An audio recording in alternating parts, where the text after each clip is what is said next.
일주일에 한 번씩 다가온 안식일을 간절한 마음으로 기다리며 재림을 사모하시는 하나님의 자녀 여러분들, 하나님의 크신 은혜와 축복이 여러분들과 항상 함께 하시기를 간절히 소원합니다.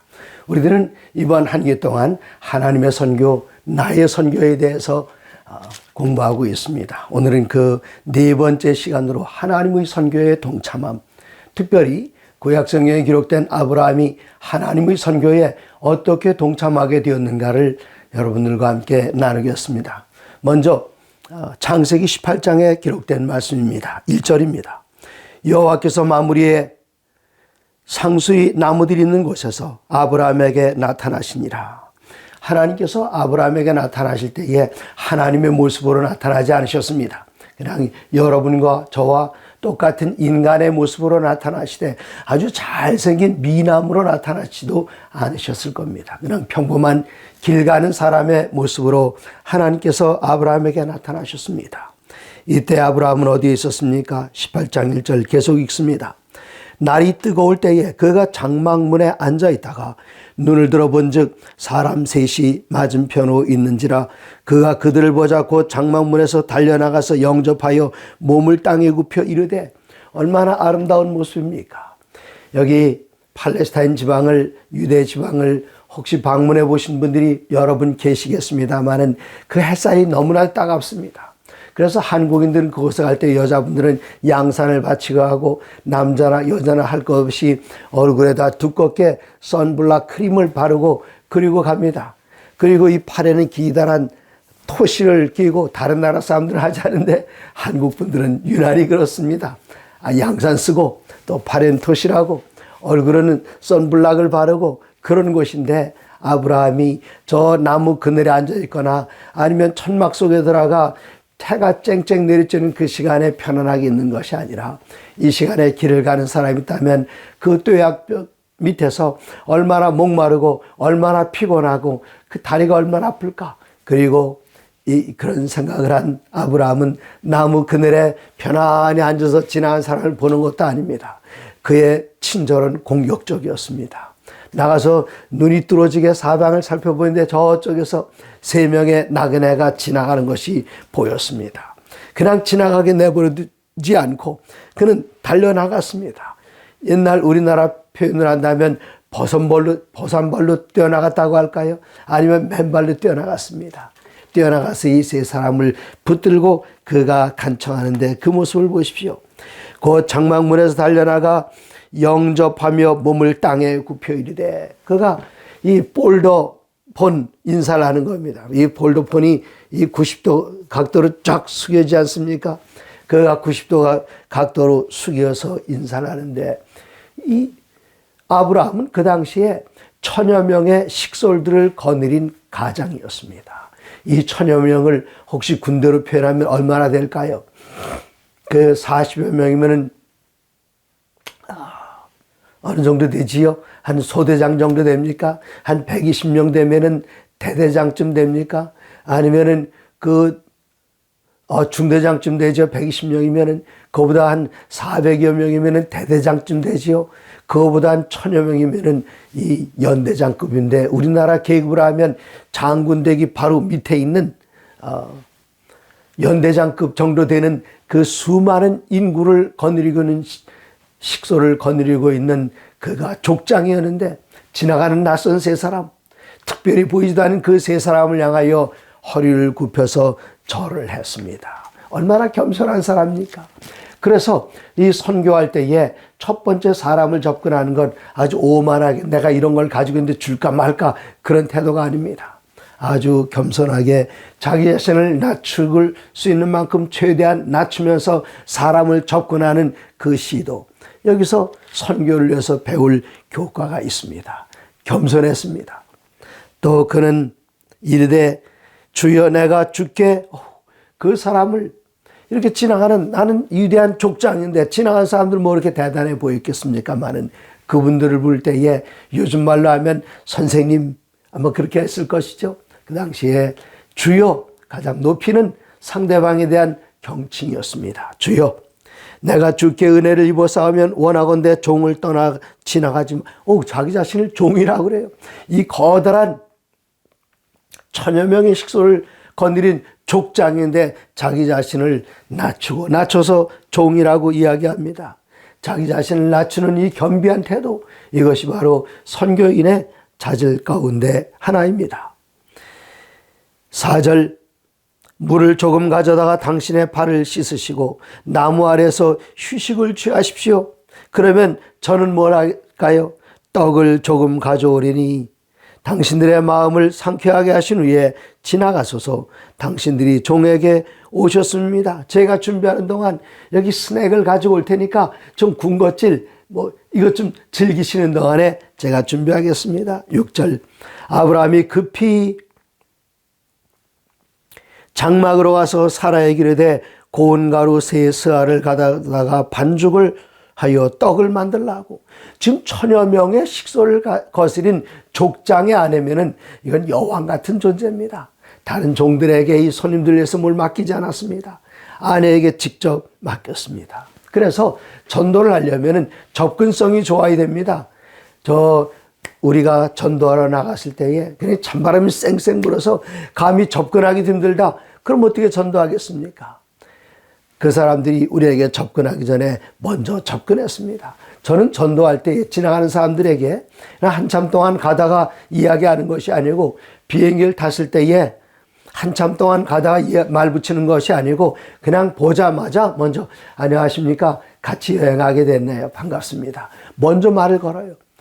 그래서 접근하기가 쉬운 사람이라야 되고, 두 번째는 자기 자신을 낮춰야 되고, 세 번째는 공격적인 친절을 베풀어야 합니다. 얼마 전에 제 사무실에 한 청년이 와서 제게 뭘 공부하겠다 그래서 같이 공부하는 중에 전화 한 통을 받았습니다. 제가 먼저 일하던 사무실에 비서로 일하고 있는 자매였습니다. 그 자매의 전화를 보자마자 그 인사를 하기 전에 안녕하세요. 뭘 도와드릴까요? 옆에 있는 청년이 감동을 받았어요. 뭘 도와드릴까요? 아니 한참 아랫사람인데 뭘 도와주겠느냐. 그래서 감동을 받았다고 말하기에 제가 그렇게 얘기를 했습니다. 누군가가 저 사람에게 도움이 필요하다고 생각할 때에 그 사람이 내게 도움을 요청하러 올 때까지 기다리지 마라. 먼저 친절은 공격적으로 베풀어야 된다. 어떤 사람은 도움이 필요하지만 미안하고 부끄러워서 손 내밀지 못하는 사람들이 있습니다. 그 사람의 필요를 봤을 땐 그 사람이 내게 오기 전에 내가 먼저 공격적으로 쳐들어가서 그 사람을 도와줘라. 내가 도와주되 그 사람의 도와주는 척하지 않고 도와줄 수 있는 방법, 그것이 좋은 방법이다. 그렇게 얘기를 했습니다. 그는 7절에 보면 아브라함이 또 가축되어 있는 곳으로 달려가서 기름지고 좋은 송아지를 잡아 하인에게 주니 그가 급히 요리한지라. 그가 가장 좋은 소를 고르는데 여기서 비루 먹은 소를 고르진 않았습니다.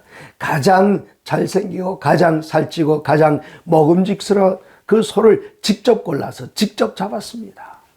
이런 태도, 이것이 바로 선교인이 갖춰야 할 태도인데 나중에 알고 보니까 그분이 누구셨습니까? 하나님이셨습니다.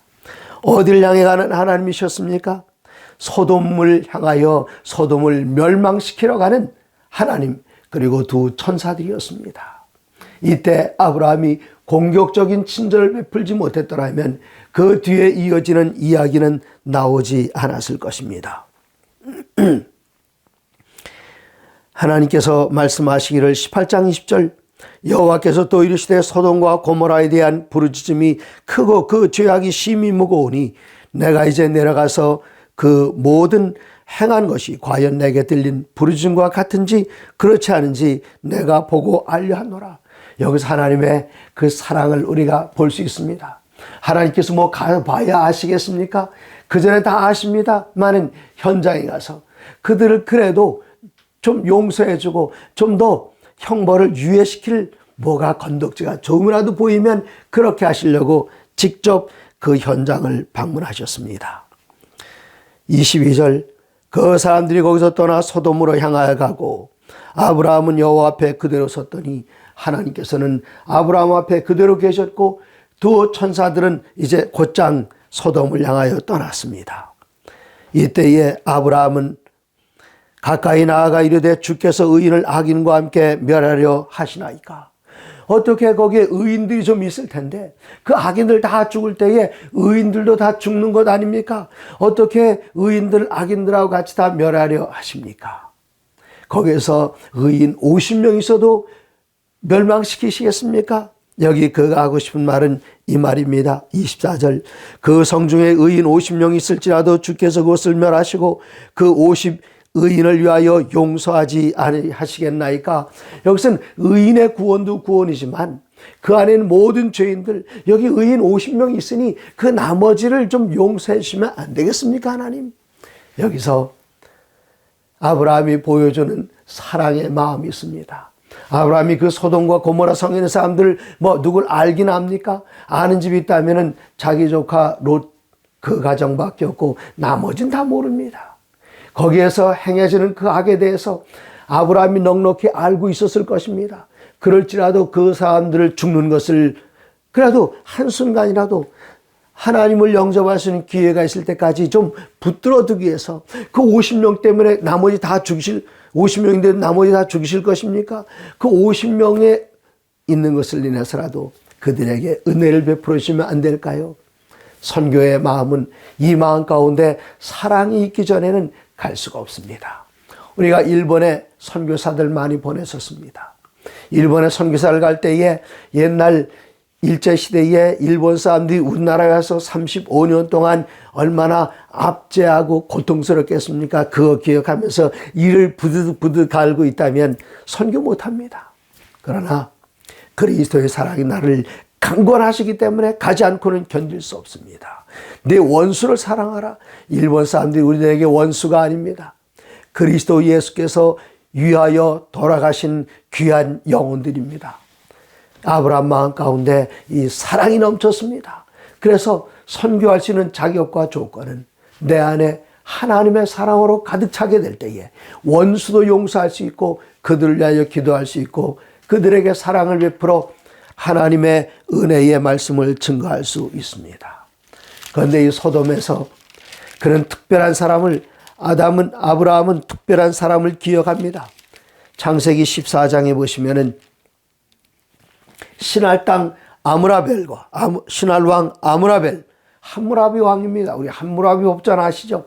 그 함무라비 왕과 그다음에 그 4명의 임금들이 이 소돔을 향하여 공격해 들어왔습니다. 근데 소돔 왕이 졌어요. 그리고는 포로 다 붙잡혀가게 되는데 그 포로 붙잡혀간 사람 중에는 자기의 조카 롯이 있었습니다. 그러므로 14장 14절에 아브라함이 그의 조카가 사로잡혔음을 듣고 집에서 길리고 훈련된 318명을 데리고 단까지 쫓아가서 아브라함이 나무 밑에서 기도만 하고 있는 그런 유약한 사람이 아니었습니다. 380명의 장정들을 훈련시킨 그는 장군이었습니다. 318명을 이끌고 그대로 쫓아가서 자기의 조카를 괴롭혔던 그 모든 왕들을 다 쳐부수고 그와 가신들이 나누어 밤에 그들을 쳐부수고 그냥 낮에 출발해서 밤까지도 계속 갔습니다. 쳐부셨습니다. 그리고 빼앗겼던 모든 재물과 자기의 조카 롯과 그의 재물과 부녀와 친척을 다 찾아와서 그것을 빼앗긴 소돔 왕에게 나머지 재산들 다 돌려줄 때에 21절에 이런 감동적인 말씀이 기록되어 있습니다. 소돔 왕이 아브라함에게 이르되 사람은 내게 보내고 물품은 당신이 가져가시오. 거기에 사람들 소돔 백성들 빼앗기고 물건을 다 뺏겼는데 이 소돔 왕은 아주 너그럽게 이야기합니다. 이렇게 우리를 구원해 주셔서 감사합니다. 여기서 이 물품 이건 당신이 이 많은 재산 당신이 다 가져가십시오. 그냥 사람만 제게 돌려주시면 안 되겠습니까? 이 소돔 사람들은 악해낸지 몰라도 소돔의 왕은 정말 좋은 군주였습니다. 그런 마음 가운데 깊이 감동받은 아브라함은 거기에 소돔 왕같이 착한 사람도 있는데 백성을 아끼는 사람들도 있는데 이 사람들을 다 죽이시겠습니까? 이때 하나님께서는 그래 거기 의인 50명을 찾으시다면 내가 안 죽이겠다. 이때 아브라함은 하나님과 씨름합니다. 가만히 생각해도 50명이 안 돼요. 5을 뺍니다. 45명 있다면 그래 45명. 40명 있으면 그래 40명만 찰 수 있어. 30명 그래 좋아 30명만 있어도. 그리고 20명까지 내려갑니다. 그리고는 아브라함은 하나님께 간청합니다. 하나님, 이 소돔 땅 안에 의인 10명 있어도 그 나머지를 다 멸망시키실 것입니까? 하나님께서 말씀하시기를 그래 좋아 의인 10명만 있어도 내가 나머지 사람들 오늘 죽이지 않을 거야. 여기에 끈질긴 아브라함의 기도를 생각해 보십시오. 50명에서 50명, 45명, 그 다음에 40명, 30명, 20명, 10명, 6번씩이나 끈질기게 간청하는 아브라함의 중보의 기도를 보시기 바랍니다. 아브라함은 중보의 기도의 사람이었습니다. 저는 이 중보의 기도의 힘을 믿습니다. 저는 할머니께서 돌아가신 지 3년 후에 교회를 다니기 시작했는데 할머니께 돌아가시기 전에 항상 이 못난 손자를 위해서 하나님 둘째 손자 정혜이가 예수 믿게 해주세요.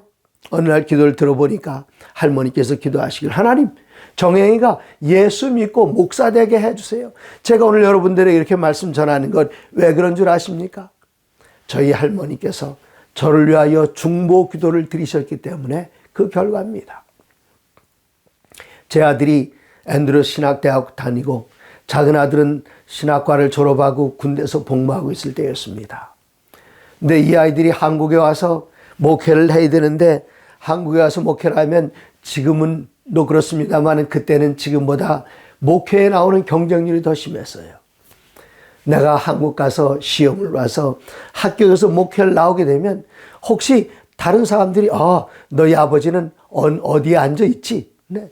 그 아버지의 지위 때문에 목회 학교가 됐다는 얘기가 잘못 들리게 될까 봐 아이들은 한국에서 목회를 하길 원했지만 마음 가운데 많이 고민하고 있었어요.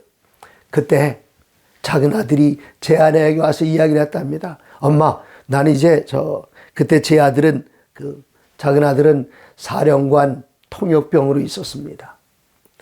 엄마, 나 이제 학교 졸업하면은 그냥 동시 통역사나 될까?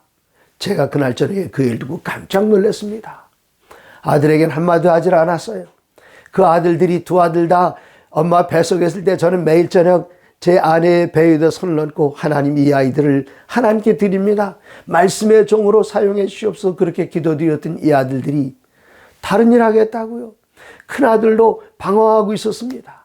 한국에 돌아와 시험 봐도 결국 두 아들이 다 미국에서 목회를 하고 있습니다만은 그때에 저희 지회에서 연례회가 있는데 대청회 부회장 한 분이 오셨어요. 제가 그분을 안내하는데 제 안내를 듣다가 권 목사 잠깐만 우리 기도드리자 그러면서 하나님 이렇게 이 지혜를 잘 이끌어 주셔서 감사합니다. 감동이었어요. 그리고 그 안식일 날 그분이 설교를 하시게 되는데 저희 지회장님 이재룡 목사님께서 권 목사 돌아오는 안식일 날 권 목사 설교하지 통역하지 예 알았습니다. 금요일 저녁에 그 대청회 부회장님에 가서 저 목사님 내일 설교 혹시 원고 있습니까? 원고 없습니다. 혹시 메모해 두신 건 없습니다. 제가 좀 난처했어요. 그런데 대신 그분이 제 손을 붙들고 권 목사 우리 내일 설교를 해서 기도합시다. 벌써 이분이 대청회 부회장님이 2번 저하고 같이 기도를 하신 겁니다. 이제 이분이 다 끝나고 다시 대청회로 복귀하신 날 그 전날 밤 제가 그분 방에 가서 인사를 드리러 갔습니다. 목사님 그동안 감사했습니다. 그랬더니 이분이 그 옆에 있는 후안 프레스톨 나중에 대청회에 재무를 지내신 후안 프레스톨 부재문이 거기 계시다. 후안 잠깐 오라고. 여기 권 목사가 기도 제목이 있다고. 그 기도 제목을 그전에 제가 한번 말씀드린 적이 있어요. 두 아들들을 위해서. 그랬더니 이 두 분이 저를 위해서 간절히 기도해 주셨습니다. 한 달이 지났어요.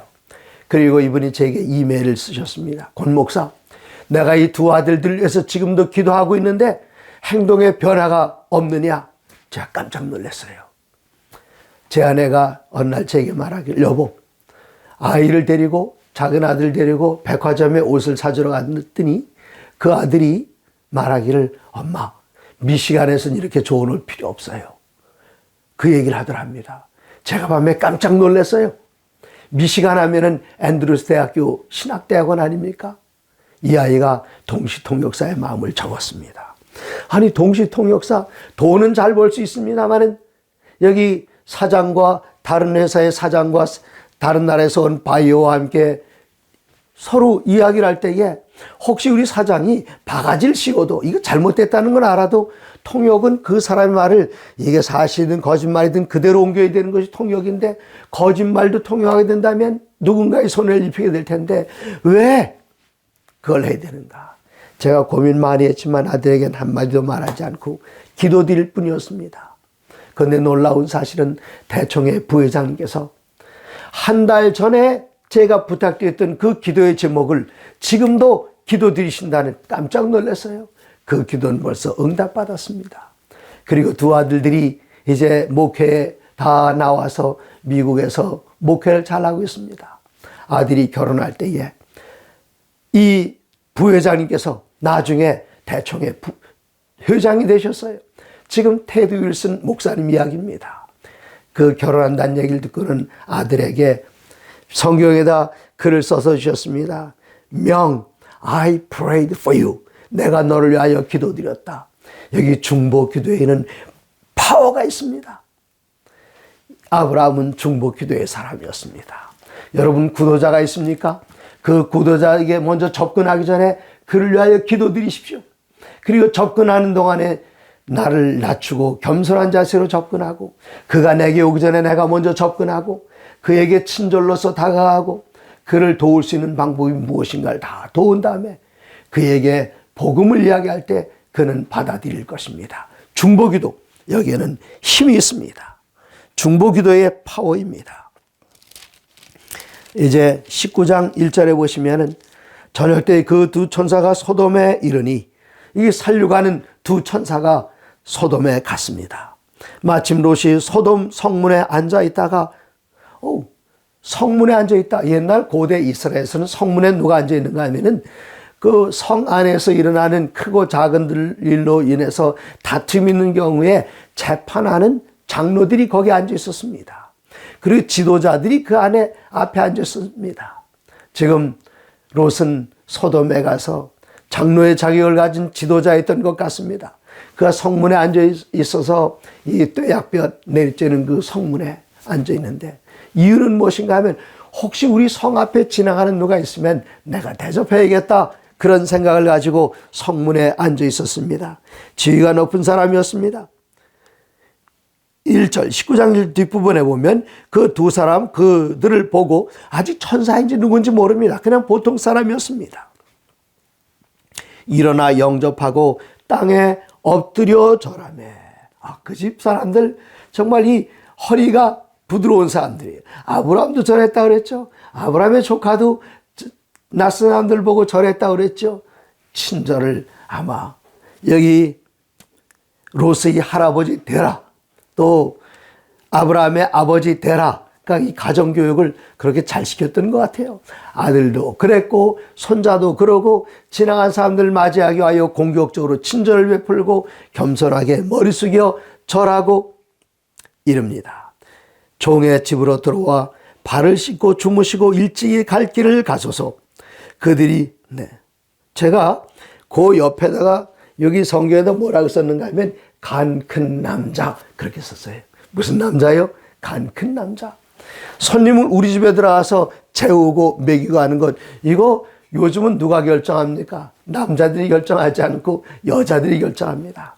혹시 꼭 집에 모셔야 할 손님이 있다면은 그냥 모셔오면 큰일 나죠. 요즘은 먼저 집에다 전화를 합니다. 여보 아주 더 친절하게 목소리를 나긋나긋하게 부드럽게 하면서 여보 오늘 저녁에 그러면은 저쪽에서 오는 그 반응을 봅니다. 반응이 있으면 이야기를 여기 저 오늘 누가 왔는데 저녁 식사하고 그리고 이분들이 어디 가서 주무셔야 될지 잘 모르겠는데 그러면 아내가 혹시 집에 모시고 오라고 할지 아니면 뭐 근처에 있는 모텔 안내라고 할지 그런 이제 전화 통화하면서 그걸 감을 잡지 않으면 이거는 큰일입니다. 요즘 큰일 날 일입니다.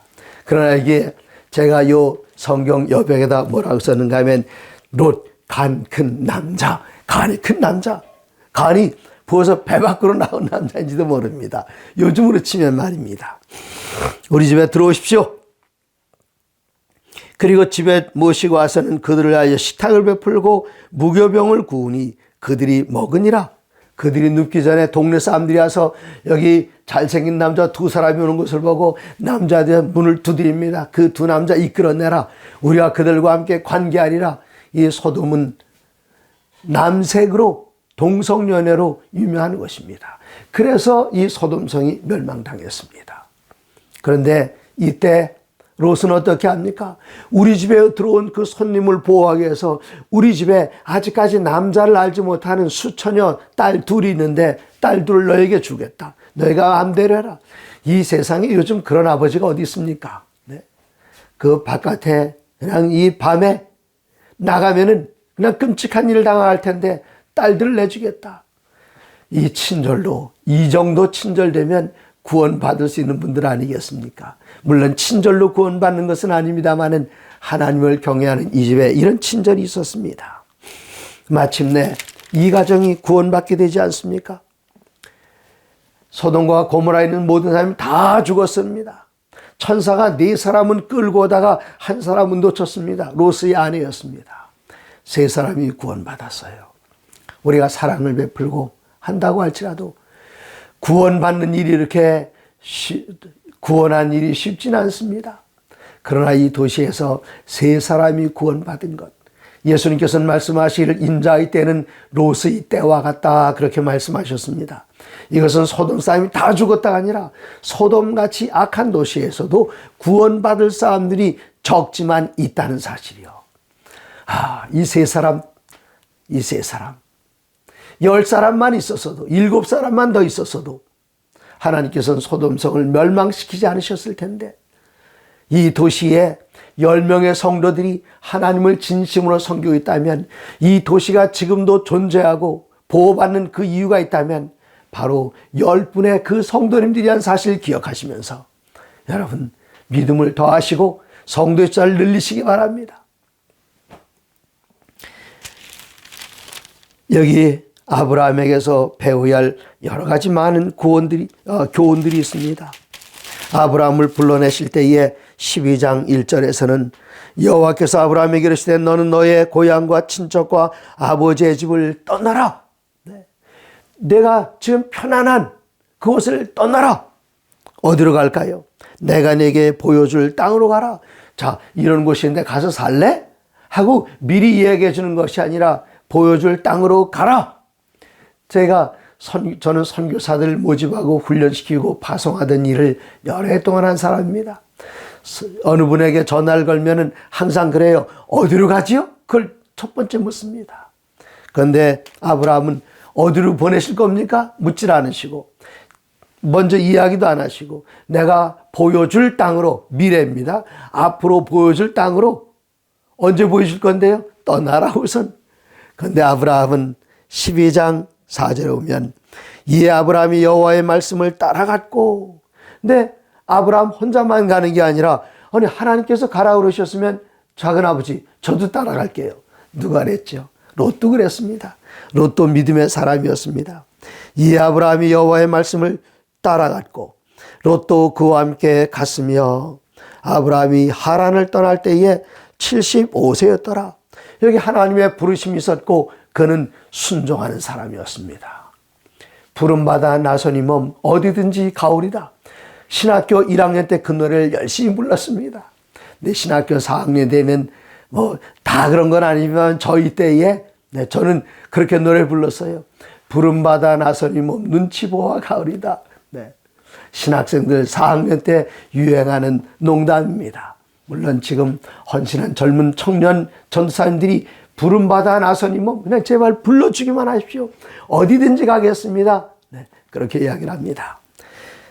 어디를 가게 될지 갈 바를 알지 못하고 하나님의 명령대로 그냥 무작정 짐 싸가지고 나올 때에 사라가 여보 어디로 가는 거예요? 나도 몰라. 그냥 떠나라 그러셨어. 그럼 떠나면 어떻게 할까요? 가다 보면 하나님께서 알려주실 거야. 그대로 가면 돼. 사라도 대단한 사람이고 롯도 대단한 사람이고 아브라함도 대단한 분들이었습니다. 순종하는 사람들이었습니다.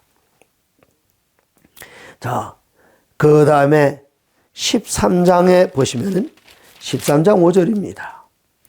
여기 아브라함과 롯이 하나님의 말씀 따라갔을 때에 재산이 많이 늘어났어요. 그래서 아브라함이 롯을 불러서 얘기를 합니다. 우리가 함께 거하기에는 땅이 좁지 않느냐? 자, 여기 넓은 땅이 있으니 내가 어느 쪽이든 선택하라. 제가 먼저 해야 될까요, 작은 아버지? 그래, 네가 먼저 해라. 이렇게 너그러운 그는 조카에게 먼저 땅을 정하게 했을 때에 조카는 몫이 좋은 곳을, 비즈니스가 잘 될 것을 골랐습니다. 여기 양을 길러도 털 깎고 양젓 팔고 고기 팔려면 소돔 사람들이 많고 저기로 가야겠다. 거기로 갔어요. 학군이 좋은 데로 갔습니다. 좌합을 찾을 수 있는 기회가 많은 곳으로 갔습니다. 그런데 아브라함은 산지를 선택해서 그가 위로 올라갔습니다. 이럴 때에 13장 14절에 롯이 아브라함을 떠난 후에 여호와께서 아브라함에게 이르시되 너는 눈을 들어 너희는 곳에서 북쪽과 남쪽 그리고 동쪽과 서쪽을 바라보라. 보이는 땅을 내가 너와 네 자손에게 주리니 영원히 이르리라. 어느 쪽이요? 북쪽, 남쪽, 동쪽, 서쪽, 천하사방입니다. 이 지구에 있는 모든 땅 다 너에게 주겠다는 것입니다. 어떻게 해주셨나요? 그 아브라함의 자손을 통해서 그리스도께서 태어나시고 그리스도 예수를 믿는 모든 믿음의 사람들, 아브라함의 자손들이 지금 5대 양 6대 주에 다 퍼져 있습니다. 하나님께서 그에게 약속하셨던 그 말씀이 순종하는 아브라함에게 이루어졌습니다. 그리고 그는 하나님께 순종할 때에 소돔을 위하여 50명, 45명, 30명, 또 20명, 10명, 그가 계속해서 숫자를 낮춰가면서 기도드리다가 하나님의 뜻을 알게 됐습니다. 그는 거기서 기도를 멈췄습니다. 하나님 절대로 안 됩니다. 그것이 아니라 하나님의 의지가 여기 있구나. 하나님의 의지를 깨달은 다음에 그는 5명으로 내려가지 않았습니다. 하나님께서 보여주신 대로 순종하는 사람이었습니다.